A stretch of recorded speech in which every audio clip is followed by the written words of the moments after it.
Good afternoon guys. In this video I'm going to show you how I personally edit my landscape photography pictures.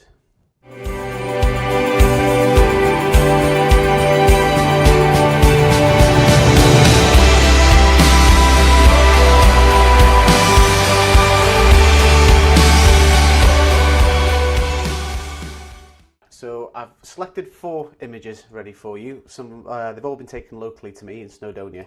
So what I want to do is I will go through them all one by one, and I'll show you roughly what I do to get them up to where I'm personally happy with them.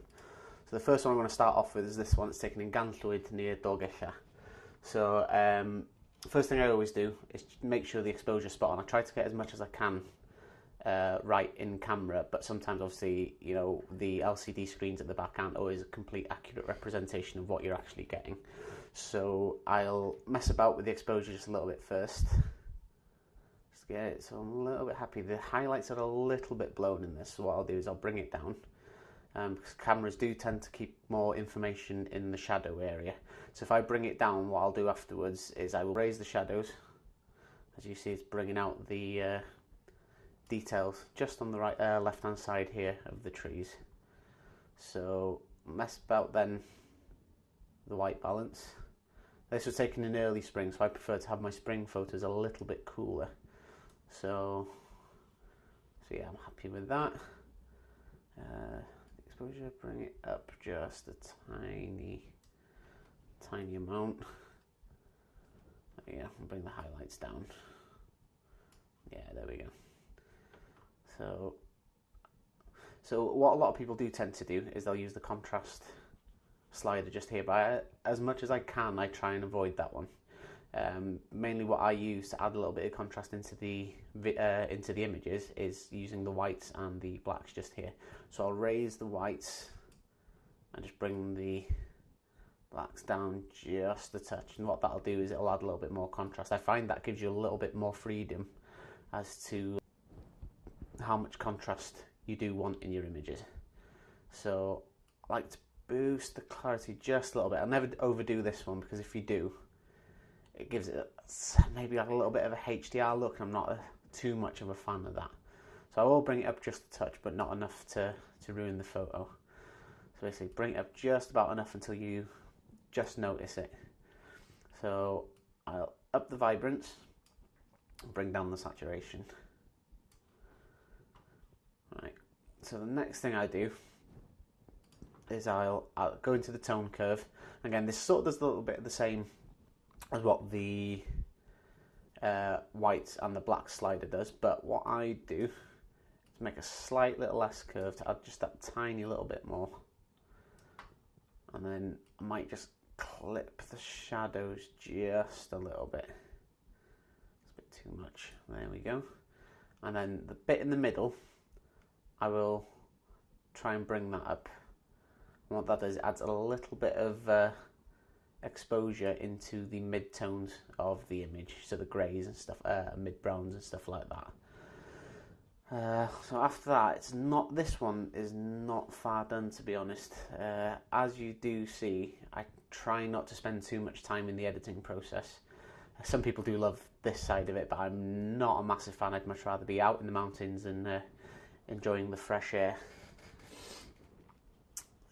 So after that, just add a little bit of sharpness, so I'll get rid of that. Yeah, add a little bit of sharpness to the image.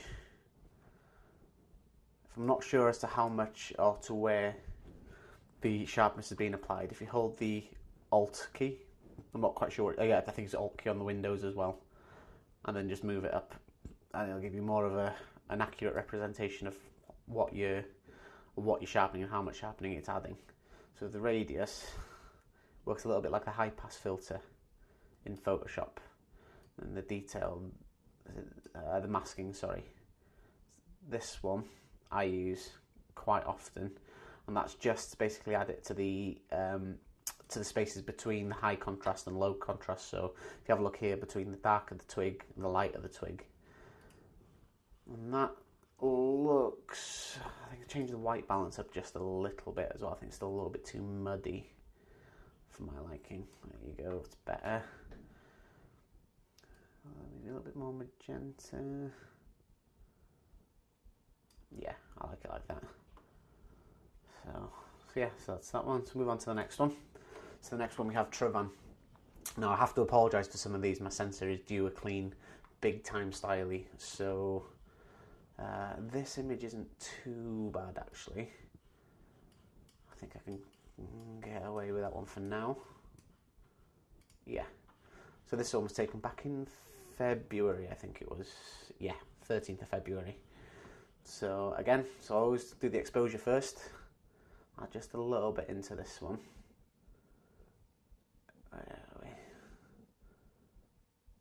Yeah, just there. Again, a little bit into the exposure to the shadows. Bring them out just a little bit so we see a little bit more detail in this part, just here. So after that, we'll boost the whites up. There you go, it's giving it a nice kick that has. And then if I bring the blacks down, there we go, that contrast is just nice. Yeah, just nice. So I'll up the clarity just a tiny little bit to bring out maybe a little bit more details in the mountain in the back, just here with the snow. So again, I think the highlights, yeah, the highlights are okay, I think, for this one. So clarity up, again the vibrance, I like to push it up just a little bit and then bring the saturation down.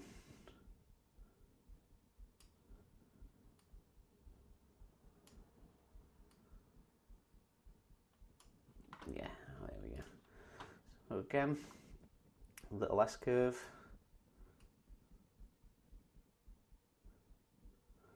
Just like that. I think the mid-tones aren't too bad in this one actually. Maybe look at the shadows, what does that look like? Yeah, there we go. So no, it's a bit too much actually. So we'll leave the centre part just as is. But with this one, what I want to do is I want to try and edit the sky a little bit. It's not too bad on this because I did use a polarizer filter, but I think the blues could do with just a little bit more of a kick. So what I do is I'll go to the hue, saturation and luminance tab just here, click on this little button here. So what this does, well, rather than just doing the colours, what I'm doing, I'm targeting specific colours. So here, if you have a look just on the side, if I hover it just above the blue is highlighted. And then if I go down here, highlight just above the orange, there we go, so the orange is highlighted there now. And what that does basically is it allows you to adjust specific colours. So if I boost, as you can see, if I go to the extreme, so you've got black and white there and some horrible oversaturated blue, so it gives you a rough idea on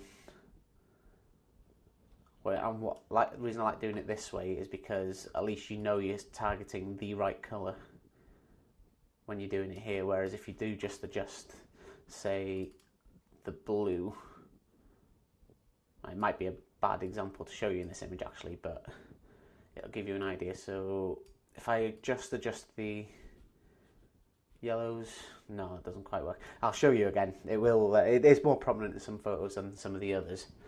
So I'll just leave that one as is at the moment. But what I do anyway, like I said, is I'll go up here, select this little button here, and bring the blues up just a tiny amount. But another one I like as well is the luminance tab, which is under the HSL. And what that does is it gives your colour a little bit more contrast. So it's going up a lot slower. Sorry, no, it's not contrast on this one. What this one does is it gives the colours a little bit more, it basically lightens or darkens the colours to make it stand out just that little bit more if that's what you want. So leave that just there. Split toning, we're all good. Detail, sharpening. If I zoom in somewhere, it's relatively sharp already, to be honest, so we don't need to go OTT with the sharpening here. So leave that one just there. And then, so if I hold the Alt button again, the radius and the detail, we'll leave it as is because it's relatively sharp. And then the masking, I will just play about with that. So there we go, so that's that image done. Right, so we've got this one. This one's a little bit different. Since taking the photo of Travan, I've acquired some filters. So I've got the Format High-Tech ones. And because I haven't got a slimline polarizer filter, you're still getting a little bit of vignetting just on here. So that is something that I've got next on the agenda. If I want the whole resolution of the film, you can see some of the dust spots on here. Look.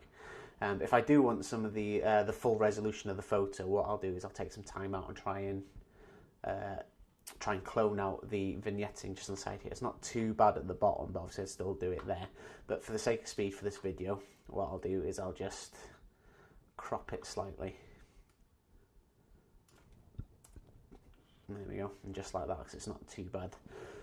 Sometimes it's worth, when you're taking the photo, bearing in little things like that in mind, and maybe shooting it a little bit wider so you have got room to crop in. But again here, the image isn't too bad straight out of camera, to be honest, but we'll give it a go anyway. I'll just test the white balances in a few different spots to see how it'd look.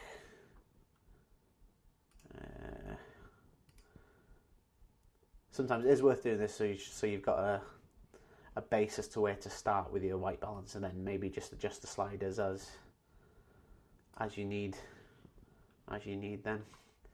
So try and bring the exposure up just a tiny bit, that's too much. Bring the highlights down to get a little bit more detail on that sky.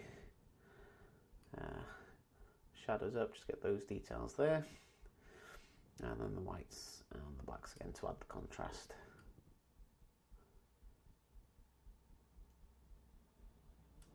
The mouse is on a bit of a go slow today for some reason. There you go, so then you boost the clarity just a touch and then get rid of those awful dust spots. This isn't the worst though, to be honest, so I forgot to get rid of them earlier on when that's all good. A couple more that I missed.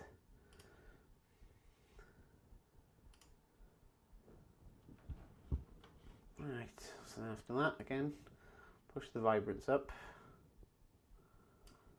and bring the saturation down just a tiny amount. Yeah, there we go. So tone curve. Contrast isn't too bad in this, to be honest. I don't know whether I will add the S-curve in here.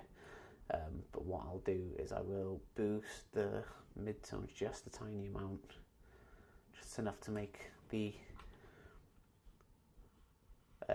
trees and stuff on the other side of the horizon sort of sit straight. Now, so after that, again, hue, colour, saturation. I think the colours aren't too bad in this one. Like I said, I did use the polarizer, but it didn't really get affected too much because the sun was directly behind us, and obviously polarizers work at best at 90 degrees away from the sun. So we'll leave that as is for now. So detail again, so we'll add just a little bit of sharpening. I did actually focus on the tree for this one, so the background might not be as sharp as I was hoping, but I'm not as picky as, there we go, still sharp enough. I'm not as picky as some photographers can be when it comes to having an image sharp from front to back. It's like when they stack the photos, they'll take two photos, one focused in the back, one focused in the front. That's not for me at all, that. So anyway, yeah, I'll do that. I'll bring the masking just up. There we go, that should be enough. Yeah, there we go. One thing I've noticed with this one as well, so if you have a look just here, there's quite a bit of chromatic aberration. So I'll do down to lens corrections. Sometimes if you just click on enable profile corrections, it will sort all that out for you. It's got rid of the distortion, and I think once it kicks in, no, it hasn't actually. So we need to go in and do that manually. So if no, it's still a bit. So the fringe is quite a bit of magenta there. There we go. It's working a little bit better now.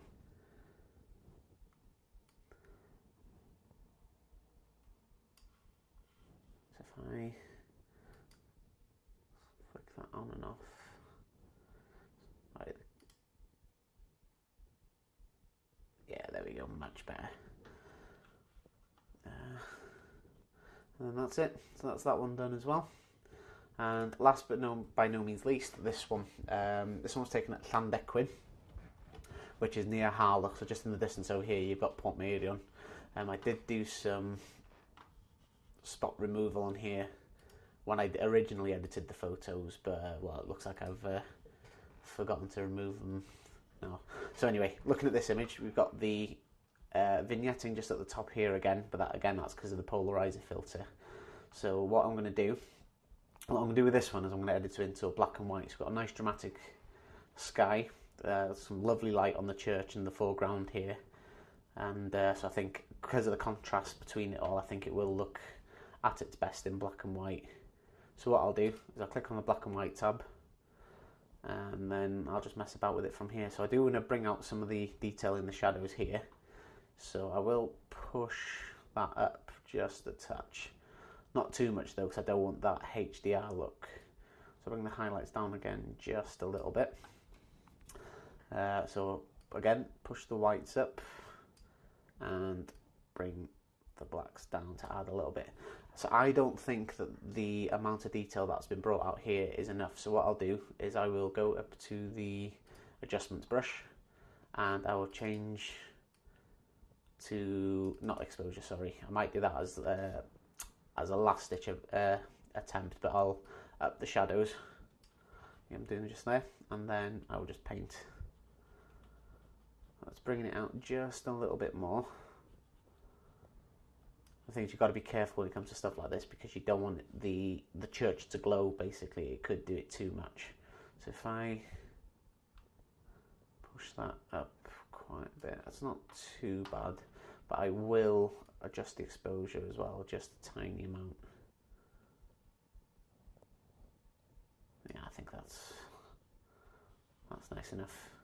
The thing I've noticed now, it hasn't been annoying me, is the horizon isn't straight. So I'll go to the crop tool, click on this little spirit level button just here, and then hold it one side of the horizon, drag it over to the other, and just let go. There you go, as simple as that. So that is now nice and straight. I will have to adjust it a little bit more actually, because I forgot to adjust it for the vignetting. So if I do it just like that, there you go, it's just nice. So what I do like the contrast in the sky just here, so I will get the gradient tool, and which has already been done for some reason. Sorry, I've edited these ones before, so I'm just going back to them because I reset everything and copied them all. I forgot obviously to copy some, so if I leave that as it is, and then just adjust this. So I'll change the shadows now, and what I'll do is the same as what I do with anywhere else, is I would up the whites just a touch and bring down the blacks. So because the clouds are a little bit higher than the horizon, you're safe enough bringing it up. So if you do it, just bring the gradient up. So do that. Another cool thing as well, as I did see it here, so is this dehaze button. That adds a lot of contrast in and gives it that extra kick that it needs, basically. So one thing I will do every now and then as well, so that's done, so I'll close that down. While in the black and white mode, I will adjust some of the colours. So what this is good for is adding even more contrast. As you can probably tell, I do like my contrast. So if I boot this up, you can see it's adding just a little bit more contrast, brightness into the oranges. So what other colours do we have here? We have, so we've got greens as well. So again, you can also do it with this little button just here. But it's always, in black and white, it is a lot harder to find the colours you're after, basically, because obviously we've got grass there, but grass does include a lot of yellows as well as greens, so you just got to be careful as to how you do it. So here, I will use these sliders individually. Bring that just like that. I think that's okay, to be honest. So go to detail, again, add a little bit more sharpness, because this one is sharp, as is. But a little bit of extra sharpness will never go amiss. But again, use the masking tool. Bring it up. There we go. So just like that. What I might do, actually, if I go to here, click on this and bring down the shadows just a little. Actually, no, I won't, because that's affecting the church as well. Never mind. I'll scrap that idea, but I will up the clarity just a touch. There we go. So close.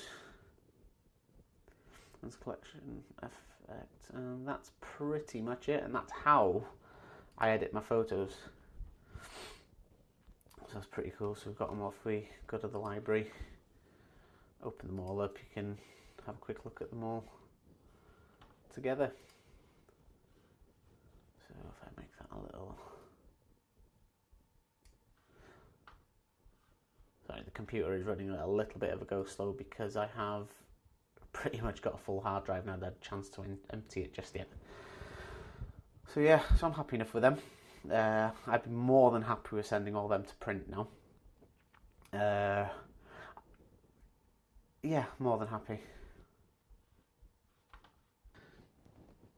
Yes, there we go. I do apologise for the lighting. My main light source has just died.